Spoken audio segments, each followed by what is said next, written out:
Good news is no news. That's the message most journalists want to give us, and that's a dramatic mistake. I'm Charles Groenhuizen. I'm 65. I've been a journalist for over 40 years. We have to realize that journalism is like a mirror. Our viewers, our readers look in this mirror and they're supposed to see the world as it is. And they don't. They see a mirror which is fogged up. It's always the negative side of life. And I try to correct that mistake a teeny tiny little bit. What I try to do as a journalist now is give more a long-term perspective.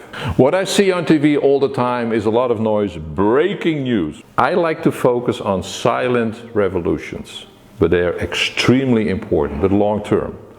I'm an optimist because I look at facts. Think about the decline in extreme poverty. It's unbelievable what we accomplished in the last 25, 30 years. More than 100,000 people every day who come out of extreme poverty. Think about child mortality. Think about average life expectancy.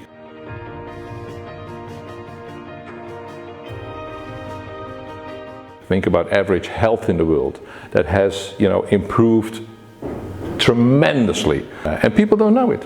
Sometimes I compare journalism with raising children. We raise children in a way that brings out the positive sides in them, things they do well.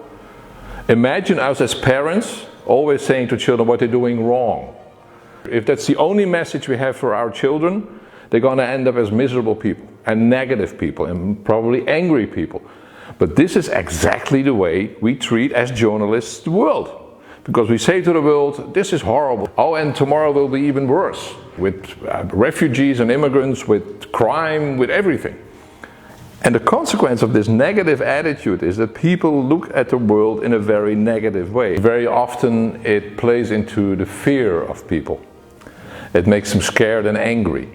So it's not just saying journalism is so negative, it has huge consequences for society and for political choices.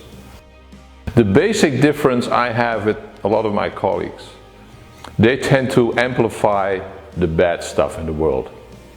I would go for the opposite, amplify the good without forgetting the bad. There's some huge issues, of course, and challenges. Think about the climate crisis, immigration, inequality. But at the same time, the progress in so many fields is unprecedented. When it comes to education, when it comes to our basic human rights, sexual orientation for women, for children, and people don't realize it. If you steer it away from the negative focus and steer towards a more positive, more constructive way of looking at things, I think journalism could make a better world. The problem is, journalists don't consider it to be their basic task to make the world better. And maybe there is the basic difference of opinion I have with a lot of my colleagues. Yes, we are here to make a better world. People should realize that being pessimistic about the world is a choice, but optimism is a choice as well. It gives more energy, and eventually with that kind of energy we can make a better world for ourselves, for our children, our grandchildren.